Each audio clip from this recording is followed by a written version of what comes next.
نہ قفس ہوگا نہ دیوار قفس کی سختیاں ہوگی، نہ قفس ہوگا نہ دیوار قفس کی سختیاں ہوگی، ذرا موسم تو بدلنے دو بڑی تبدیلیاں ہوگی۔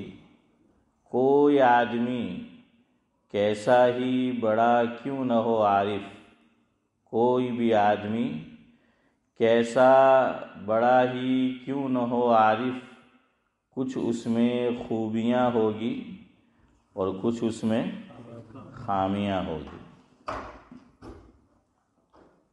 گزشتہ ہفتے منگل کی مجلس میں یہ بیان کر رہا تھا کہ سرزمین پاکستان میں ایک مشہور شخصیت ہے، اللہ تبارک و تعالی ان کا سایہ تادیر عافیت کے ساتھ امت پر قائم رکھے۔ آج میں ان کا نام نہیں لوں گا، آپ کو پتہ ہی ہے، ان کے بیٹے کا انتقال ہو گیا، تو پھر کچھ کام ایسے ہوئے اور ان کے سامنے ہوئے جو ہونے نہیں چاہیے تھے۔ اب وہ مشہور شخصیت ہے اور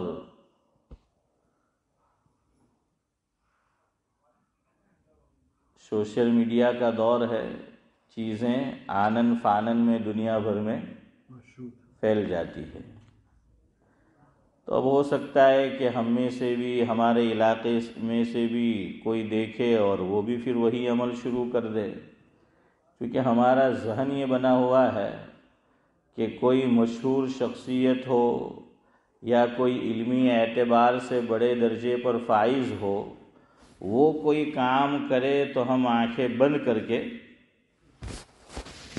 ویسا ہی عمل شروع کر دیتے ہیں۔ حالانکہ میں نے آپ کو بتایا تھا کہ کوئی ایسی چیز جو ہم بچپن سے دیکھتے ہوئے نہیں آ رہے اور اچانک سے کوئی فعل ایسا ہو، کوئی کام ایسا ہو، تو آپ کو جس کسی صحیح العقیدہ عالم دین سے مناسبت ہو، ان سے ضرور پوچھنا چاہیے، معلوم کرنا چاہیے کہ بھئی یہ جو عمل ہم نے دیکھا سنا تو کیا یہ صحیح ہے، ہم اس پر وقت آنے پر عمل کر سکتے ہیں۔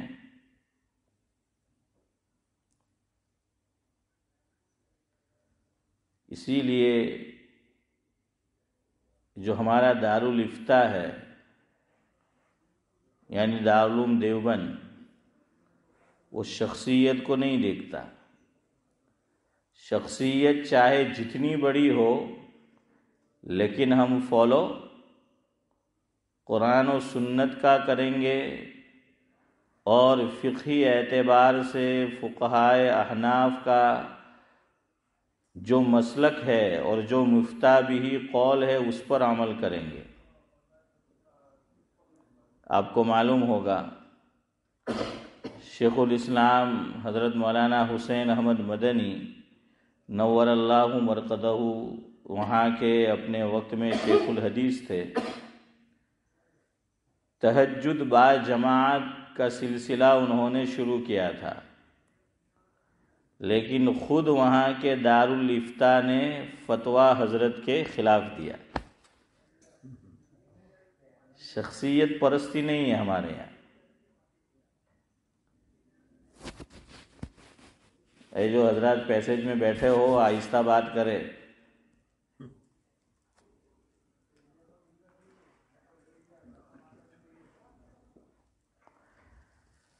اللہ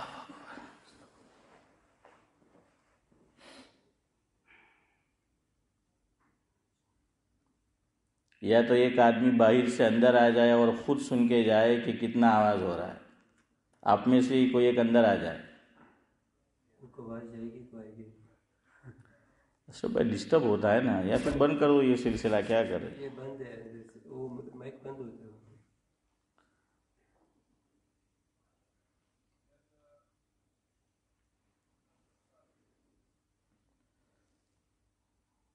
ہم سب محنت کر کے آتے ہیں، تمہارے سامنے علمی موتی بکھیرتے ہیں.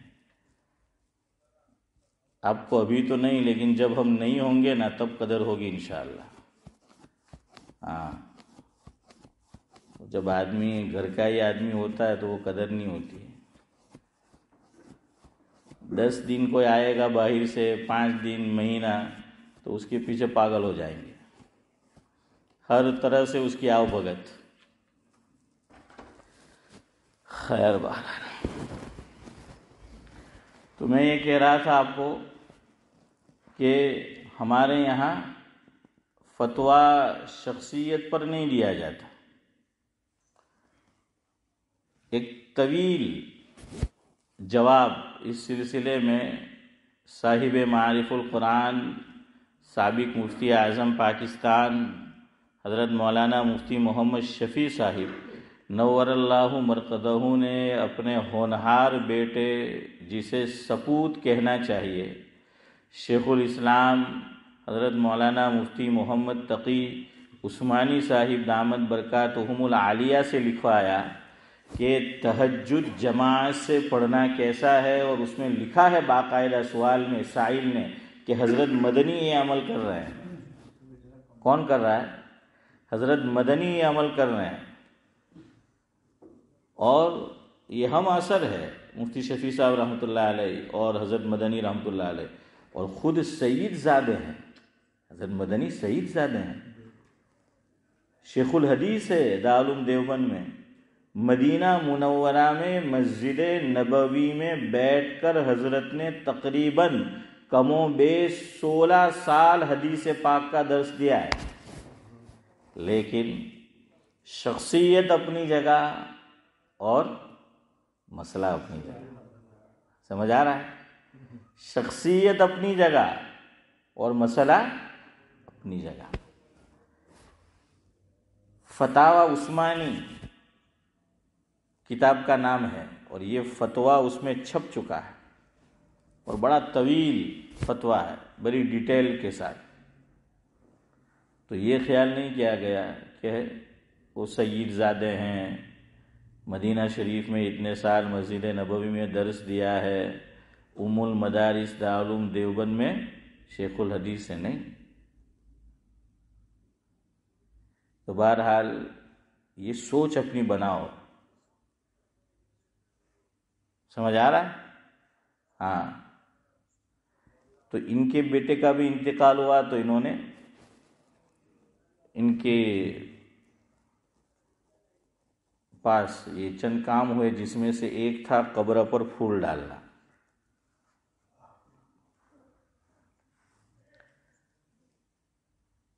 علامہ علاء الدین حصکفی علیہ الرحمہ صاحب رد المختار اپنی کتاب رد المختار میں یہ لکھتے ہیں، جس کا مفہوم یہ ہے کہ جو قول مرجوح ہو،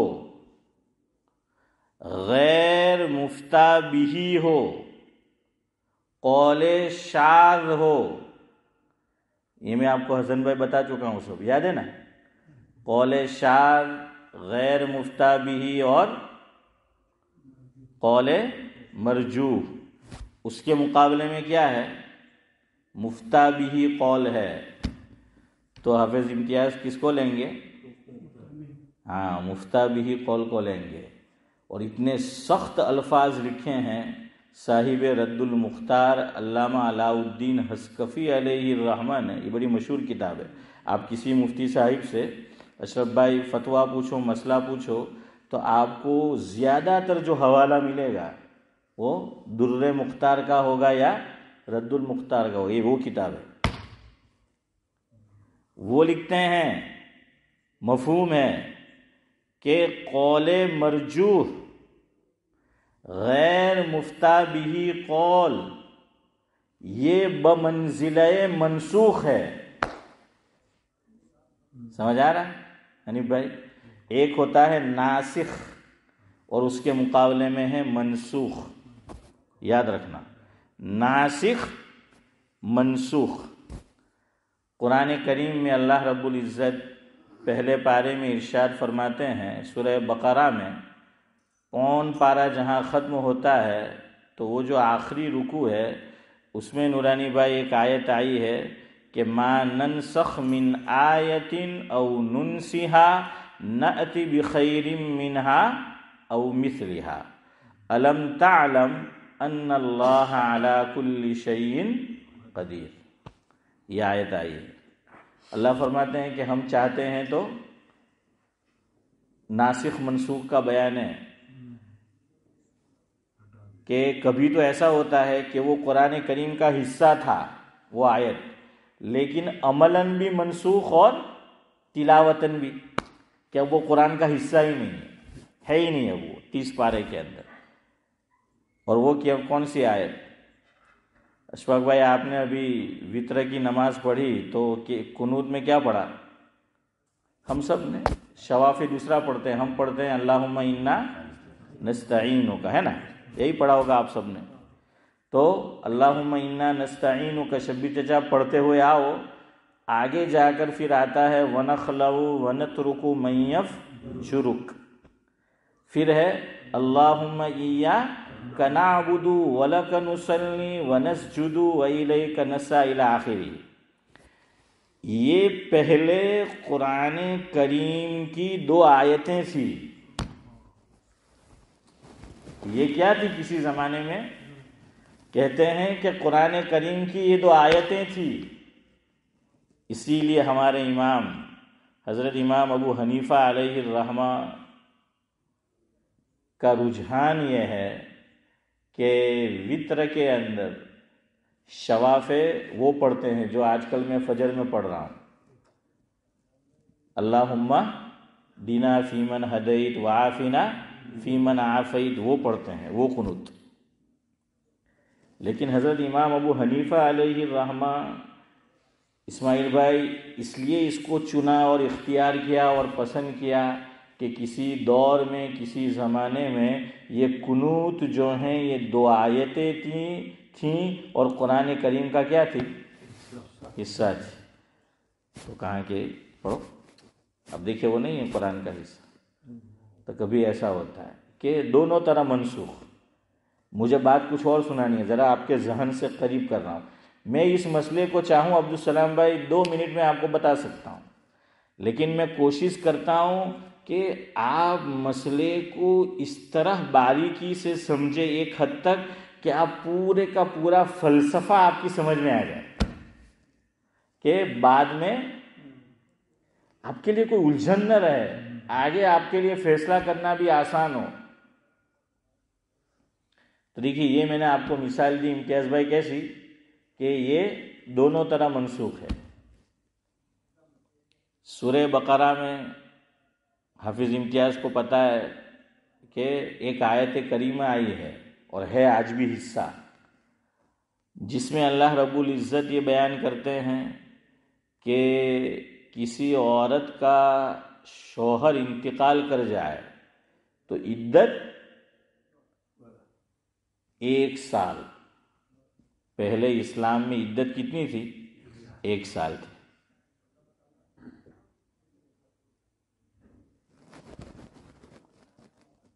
آج بھی ہے وہ سورہ بقرہ میں وہ آیت کریمہ. تلاوتاً منسوخ نہیں ہے، ہم تلاوت اس کی کرتے ہیں، عملاً منسوخ ہے. سمجھ آ رہا ہے کہ تلاوتاً منسوخ نہیں ہے، آج بھی وہ قرآن کریم کا حصہ ہے. میں اور آپ پڑھیں گے 1 حرف پر کتنی نیکیاں ملے گی چودھری صاحب؟ 10 نیکیاں اس پر بھی ملے گی. لیکن اب عمل نہیں ہے. دنیا میں کسی مفتی صاحب کے پاس کوئی خاتون یا اس کی طرف سے کوئی پہنچ کر یہ مسئلہ پوچھے کہ میرے شوہر کا انتقال ہو گیا ہے اور میں حمل سے نہیں ہوں. ایک بات یاد رکھنا، اگر کسی عورت کا شوہر انتقال کر جائے اور عورت پریگننٹ ہو، حمل سے ہو، گجراتی میں کہ بھاری پگے ہوئی، تو پھر اس کی عدت 4 مہینے 10 دن نہیں ہے. پھر کیا ہے؟ وضع حمل. یہ خود قرآن کریم میں 28ویں پارے میں سورہ طلاق میں یہ آیت کریمہ آئی ہے. کہ پھر اس کے لیے عدت وضع حمل ہوگا، یعنی بچہ پیدا ہو جائے۔ اب چاہے 1 گھنٹے بعد شوہر کے بچہ پیدا ہوا تو عورت کی عدت 1 گھنٹے میں ختم۔ اگر ابھی پریگننٹ ہوئی ہے، اللہ نہ کرے، اور کسی کا سہاگ اجڑ جائے، 8 مہینے 8.5 مہینے بھی عدت اس کو گزارنی پڑے، کیوں؟ وہ حمل سے ہے، وہ پریگننٹ ہے۔ تو ہو سکتا ہے آدھا گھنٹہ 1 گھنٹہ بھی عدت ہو سکتی ہے، اور 7 مہینے 8 مہینے بھی ہو سکتی ہے، جب تک حمل وہ بچہ پیدا نہ ہو جائے، بچے کا تولد نہ ہو جائے، یہ پھر الگ مسئلہ ہے۔ ورنہ عام حالات میں کتنے دن ہے؟ 4 مہینے 4.5 مہینہ 10 دن۔ تو کتنے دن ہوئے؟ 100۔ لوگ اس کو اس طرح بھی یاد کرتے، اس لیے میں کہہ رہا ہوں۔ میں آپ کو ایک اور بات بتانا چاہتا ہوں، اس لیے میں نے یہ جان بوجھ کے آپ کو پوچھا کہ اس کو 2 طرح بولا جاتا ہے، کہ ایک تو یوں بولا جاتا ہے کہ عورت کی عدت 4 مہینے 10 دن ہے، اور بعض مفتیان کرام یوں فرماتے ہیں کہ 130 دن۔ کیا کہتے ہیں؟ 130 دن۔ کیوں؟ اسلام کے اندر کوئی مہینہ 28 ڈیز کا نہیں ہے، اور اسلام کے اندر کوئی مہینہ 31 دن کا نہیں ہے، یا تو 29 ڈیز یا پھر 30۔ تو یہ 130 دن کیسے ہوں گے کہ سارے مہینے یعنی 4 مہینے کیسے ہو؟ 30 کے ہو، اور اوپر 10 دن بڑھانے ہیں، تو 30 دونی 60، اور 60 کو 60 میں ضرب دو، نورانی بھائی، تو کتنے بن گئے؟ 120، اور 10 دن اور ایکسٹرا، تو 130 دن ہو گئے۔ لیکن کچھ کم دن بھی ہو سکتے ہیں۔ اگر مہینے کی پہلی تاریخ تھی اسلامی مہینے کی، اور شوہر کا انتقال ہو گیا، اور مہینہ 2 مہینے 29 کے ہوئے اور 2 مہینے 30 کے ہوئے، اب اس عورت کی عدت 130 دن نہیں ہے چودھری صاحب، اب کتنے دن ہوگی؟ 128 دن، 128 ڈیز، یہ اس کی عدت ہوگی۔ بہرحال تو میں آپ کو بتا رہا تھا، قرآن میں اس کا بیان ہے ناسخ اور منسوخ کا، اسی طرح حدیث پاک میں بھی ایسا ہے، ناسخ اور منسوخ۔ اسی طرح فقہ میں ہے کہ جو قول شاذ ہے، جو قول غیر مفتہ بہ ہے، جو قول مرجوح ہے، وہ فقہا لکھتے ہیں بمنزلہ منسوخ ہے۔ سمجھ آیا ابھی؟ ناسخ اور منسوخ سمجھ آ رہا ہے؟ منسوخ کا کیا معنی؟ اب عمل نہیں اس پہ، اب عمل نہیں اس پہ۔ جیسے ابھی بھی آج بھی قرآن کریم کے اندر آیت ہے، آپ اٹھا کر دیکھو ترجمے والا قرآن، تو آپ کو ملے گا اس میں کہ عورت کی عدت پہلے اسلام میں کتنے دن تھی؟ 1 سال ہے شبیر چچا، کتنے تھی؟ 1 سال تھی، اور آج بھی وہ قرآن کریم کے اندر وہ آیت موجود ہے۔ لیکن اس کے بعد اس آیت کو دوسری آیت نے کیا کر دیا؟ منسوخ کر دیا۔ دوسری آیت نے اس حکم کو کیا کر دیا؟ منسوخ کر دیا، اور وہ خود قرآن کریم میں ہے کہ عورت کی عدت اگر شوہر انتقال کر جائے تو کتنے ہیں؟ 4 مہینے اور 10 دن۔ تیسری مثال لے لیں، 28واں پارہ، اور 28واں پارہ سورہ مجادلہ۔ میں اور آپ قرآن کریم کو کھولیں گے تو 28واں پارہ اشرف بھائی جہاں سے شروع ہوتا ہے، قد سمع اللہ قول التی تجادلک، اس میں ایک آیت ہے جو تلاوتاً منسوخ نہیں ہے، عملاً منسوخ ہے، کہ اب اس پہ عمل نہیں ہوگا۔ وہ آیت کیا ہے؟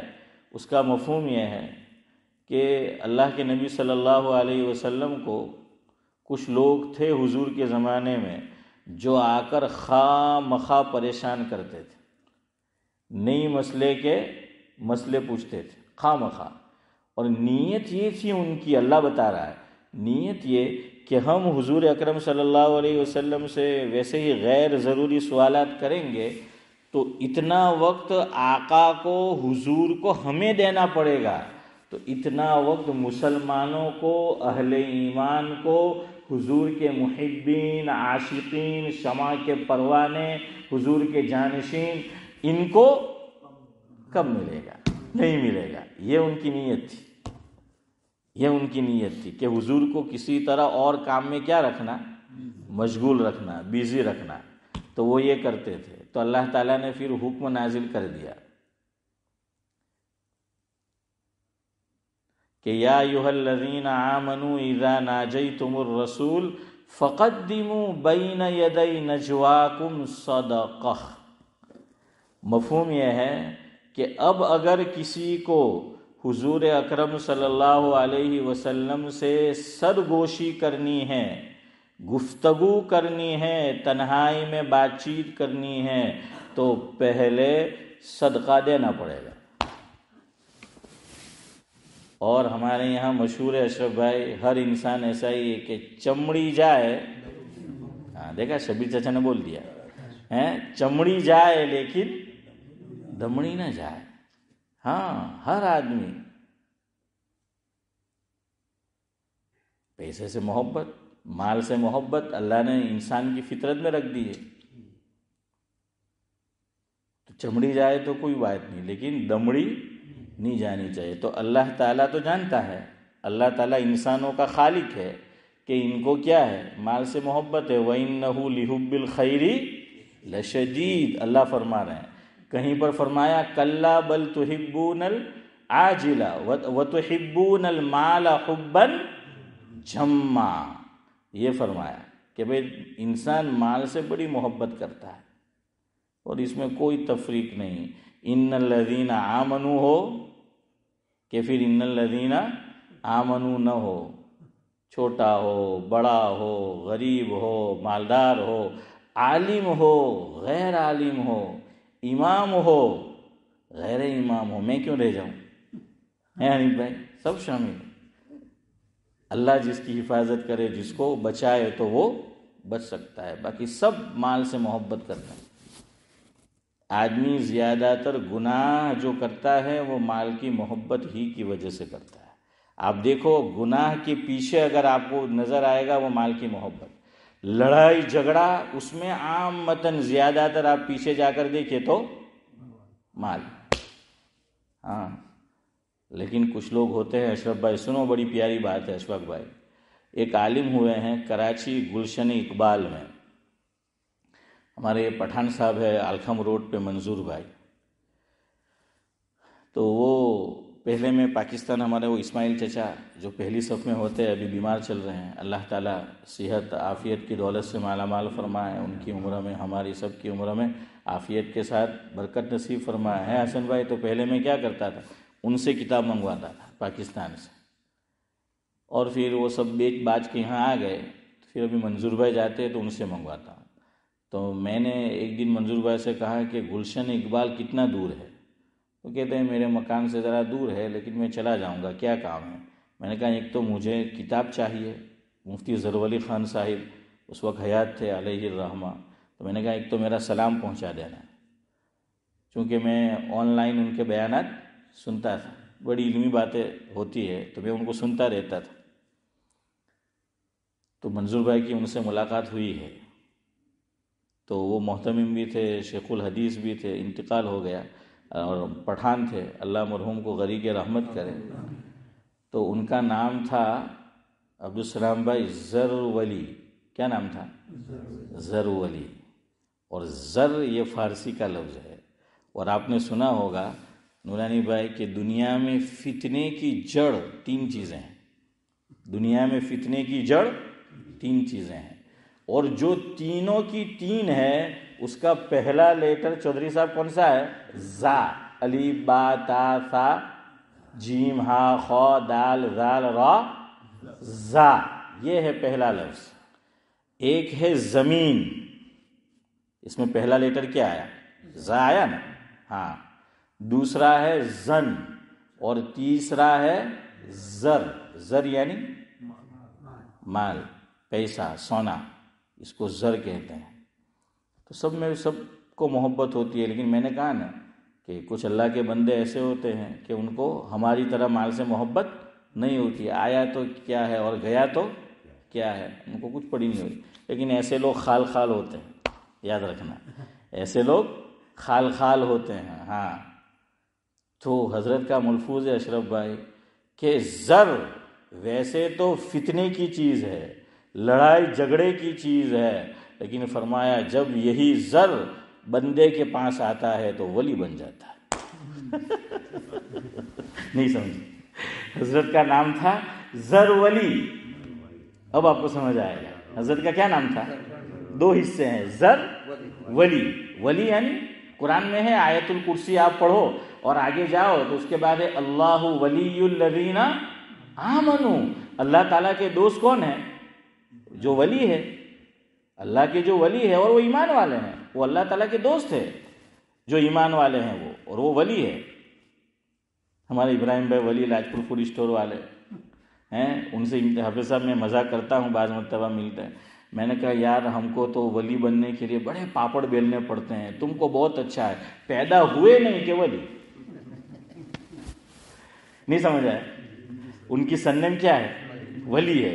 تو بچہ پیدا ہوگا فاروق بھائی تو سرنیم کیا ملے گی؟ ولی ملے گی نا. تو میں نے کہا ہمیں تو بڑے پاپڑ بیلنے پڑتے ہیں اور آپ کو ماشاءاللہ پیدا ہوئے نہیں کہ ولی.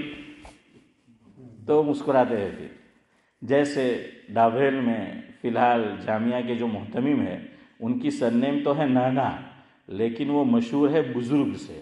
تو ان کے والد تھے، میں نے بھی ان کے دور میں پڑھا ہے، مولانا سید احمد بزرگ رحمۃ اللہ علیہ. اللہ مرحوم کو غریق کے رحمت کرے. ہمارے مفتی عمر فاروق صاحب جو ہیں دامت برکاتہم العالیہ لوہاروی، ان کے خسر ہوتے ہیں. تو حضرت مولانا ابرار احمد صاحب دھلیوی رحمۃ اللہ علیہ کی بڑی بے تکلفی تھی ان سے. حضرت فرماتے تھے مولانا سید احمد بزرگ رحمۃ اللہ علیہ سے، حضرت ہمیں تو بزرگ بننے کے لیے بڑے پاپڑ بیلنے پڑتے ہیں، آپ تو پیدا ہوئے نہیں کہ بزرگ. تو میں نے بھی ویسا ہی بھی ابراہیم بھائی ولی کو کہا کہ پیدا ہوئے نہیں کہ بزرگ. اللہ اکبر ہیں، اللہ والے کیسے ہوتے ہیں. جواب میں شبیر چچا حضرت مولانا سید احمد بزرگ رحمۃ اللہ علیہ نے فرمایا کہ میاں ابرار ہم صرف نام کے بزرگ ہیں، بزرگ کی جیسی کوئی چیز نہیں.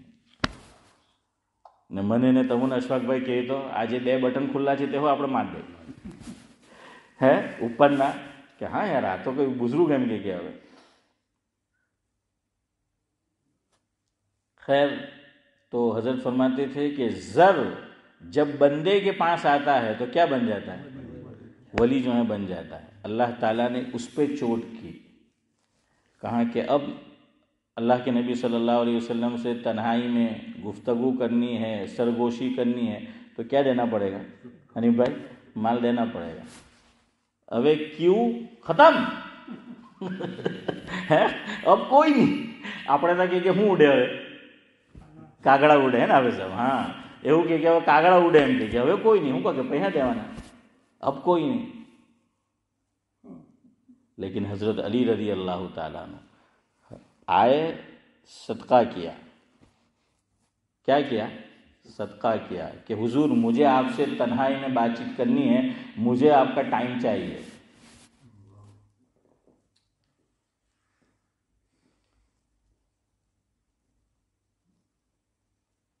اس سے یہ بھی حافظ صاحب مستنبط کرنا چاہے تو کر سکتے ہیں کہ اگر کسی مفتی صاحب کو، کسی مولانا کو، امام صاحب کو بہت حیران کرتے ہیں پبلک مسئلے مسئلے مسئلے، تو ان کو بھی یہ کہہ دینا چاہیے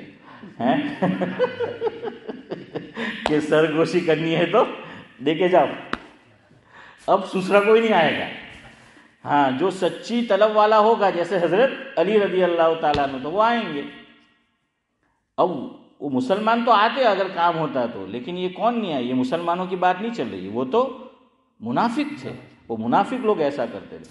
صحابہ کو ضرورت نہیں تھی چونکہ عام مجلس میں وہ پوچھ لیتے تھے، اور یہ لوگ جان بوجھ کے حضور کو مشغول رکھتے تھے، بزی رکھتے تھے کہ حضور کی مجلس عامہ نہ ہو اور تنہائی میں حضور کے ساتھ وقت سرو کیا جائے. تو صحابہ کو ضرورت ہوتی تو حضرت علی کی طرف سب دے دیتے، لیکن ان کو روکنا تھا، بتا دیا، وہ نہیں آئے. حضرت علی رضی اللہ تعالیٰ عنہ آئے اور صدقہ کیا، اللہ تعالیٰ نے دیکھا کہ جو مقصد تھا وہ حل ہو گیا، کہ جو خواہ مخواہ کی کیو اور لائن تھی چودھری صاحب کیا ہو گئی، ختم۔ اب اللہ نے فرمایا اب حکم بھی ختم، جاؤ۔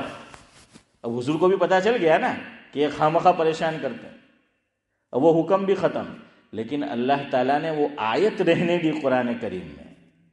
آج میں اور آپ اور دنیا کا کوئی مسلمان اس کی تلاوت کرے، ہر حرف پہ نیکی 10 جو ہے وہ فاروق بھائی ملے گی، لیکن یہ عملاً کیا ہے، منسوخ ہے۔ لیکن ہمارے اکابر، اللہ اکبر، میں انشاءاللہ 50 تک گفتگو ختم کرتا ہوں، یہ تمہید ہی میں ابھی 2 دن چلے گئے، لیکن انشاءاللہ آپ جب خلاصہ سنیں گے آپ کو بھی یوں محسوس ہوگا کہ آپ کچھ لے کر اٹھے ہیں، آپ کوئی قیمتی بات لے کر اٹھے ہیں۔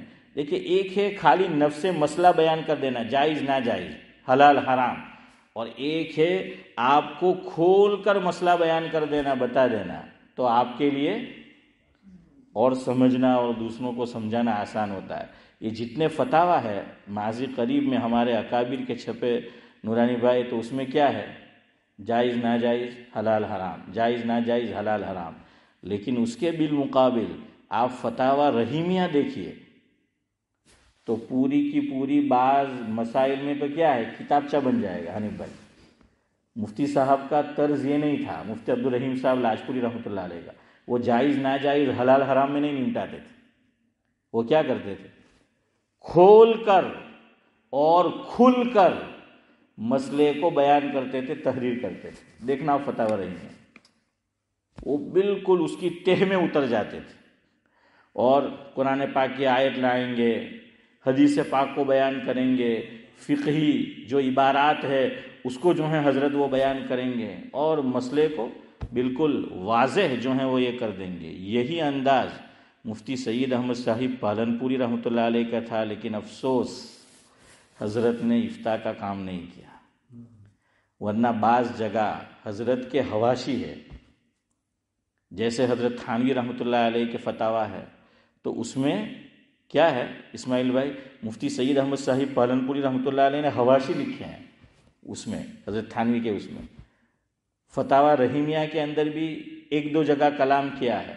اور ان کے بھائی جو ہمارے یہاں تشریف لائے تھے 2-3 مرتبہ، حضرت مفتی امین صاحب پالنپوری دامت برکاتہم العالیہ، ان کی ایک کتاب ہے، اس کا نام ہے غالباً اذان و اقامت کے آداب اذان و اقامت، یا اذان و اقامت ایسا کچھ نام ہے، غالباً آداب اذان و اقامت۔ اس میں حضرت نے حواشی لکھے ہیں، کیونکہ وہ سب فقہی عبارات ہے، تو اس سے بھی اندازہ ہوتا ہے کہ حضرت کا طرز مفتی سید احمد صاحب پالنپوری رحمۃ اللہ علیہ کا وہی تھا جو طرز کس کا تھا، مفتی عبدالرحیم صاحب لاجپوری رحمۃ اللہ علیہ کا تھا۔ تو بھائی وہ بھی لاجپوری، ہم بھی لاجپوری ہیں، تو اب 50 بھی ہو چکے اشفاق بھائی، تو وارتا کرے پوری چلے بہرحال آخری جملہ سن لے تو سمجھ آ گیا آپ کو۔ ناسخ منسوخ یہ ہر جگہ ہے، جلدی جلدی بولو، قرآن میں بھی ہے ناسخ اور منسوخ۔ بعض مرتبہ کیا ہوتا ہے، دونوں طرح، نہ تلاوت اب اس کی ہم کریں گے، قرآن کا حصہ ہی نہیں ہے، تلاوتاً بھی منسوخ ہے اور عملاً بھی منسوخ ہے۔ اور دوسری شکل کہ تلاوتاً موجود ہے، عملاً منسوخ ہے، اور تیسری صورت بھی ہے جو اس کی بالمقابل ہے، اور یہی حدیث پاک میں بھی ہے، ناسخ اور منسوخ حدیث پاک میں بھی۔ ہم لوگ ایک ہی مرتبہ رفع یدین کرتے ہیں، تو ہمارے امام صاحب کیا فرماتے ہیں کہ بھائی ایک ہی مرتبہ کرنا ہے، کیوں؟ پہلے تھا حضور اکرم صلی اللہ علیہ وسلم نماز میں رفع یدین کرتے تھے، لیکن بعد میں کیا ہو گیا، منسوخ ہو گیا۔ ہم یہی کہتے ہیں، یہی بات آپ کو فقہ میں بھی ملے گی۔ کہاں ملے گی؟ فقہ میں بھی، کہ جو شاذ قول شاذ ہوتا ہے، قول مرجوح ہوتا ہے، غیر مفتہ بھی قول ہے، فقہا اس کی تعبیر یوں کرتے ہیں کہ یہ بمنزلہ کیا ہے، منسوخ ہے۔ اشفاق بھائی گجراتی والوں منسوخ نہ متتا کہ من نے سوکھ ہے، سمجھ آیا کہ کہ منسوخ ہے. سمجھ آ گیا؟ انشاءاللہ بات آگے بڑھائیں گے. ایک بات آپ کے پتے کی کہہ دوں، جو لوگ حج اور عمرہ میں جاتے رہتے ہیں، اللہ تعالیٰ مجھے آپ کو ہر مسلمان کو بار بار لے جائے اور جس طرح وہاں آداب کے ساتھ حاضری دینا چاہیے. بڑی بات یہ ہے ہم اسی طرح وہاں حاضری دیں، ورنہ پھر معاملہ یہی ہوگا کہاں گئے کہیں نہیں، کیا لائے کچھ بھی نہیں. جیسے آدمی جاتا ہے پیسہ خرچ کر کے برباد کر کے آ جاتا ہے، اگر آداب کے ساتھ آدمی نہیں جاتا ہے. ادب النفس ایھا الاصحاب طریق العشق کلھا آداب. عربی کا شاعر کہتا ہے مفہوم یہ ہے کہ اپنے نفس کو، اپنے آپ کو اے لوگو ادب سکھاؤ، ادب کا پابند بناؤ، اس لیے کہ عشق سارا کا سارا کیا ہے؟ ادب ہی ادب ہے. اور اللہ کے نبی صلی اللہ علیہ وسلم نے فرمایا روایت میں، ادبنی ربی فاحسن تأدیبی، او کما قال علیہ الصلوۃ والسلام، کہ میرے رب نے مجھے ادب سکھایا اور بہترین ادب سکھایا. اور ہم لوگ اس کی اہمیت ہی نہیں دیتے. یہ ادب اچھے نہ ہوں گے، ادب اچھے. اب کیا ہوتا ہے، شاہ عبد العزیز نے تو کتنی بڑی بات لکھی، گہری بات.